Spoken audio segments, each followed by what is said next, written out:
Бир суткада дагы 420 адамдан коронавирус жана пневмония аныкталды.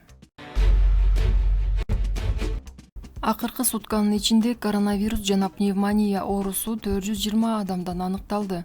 Бул тууралуу бүгүн 2 августта республикалык ыкчам штаб билдирди.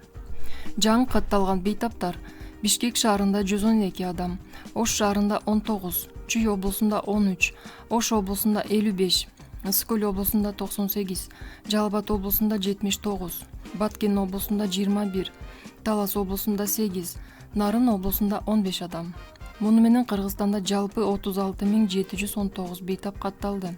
Ал эми акыркы суткада коронавирус жана пневмониядан 12 адам көз жумду. Кыргызстанда вирустан каза болгондордун жалпы саны 1409 адамга жетти. Акыркы учурларда өлкө аймагында коронавирус жуктургандарга караганда сакайгандардын саны көбүрөөк боло баштады. Бир суткада 848 бейтап коронавирусту жеңди. Ушуну менен Кыргызстанда коронавирустан айыккандардын саны 27.274 жетти.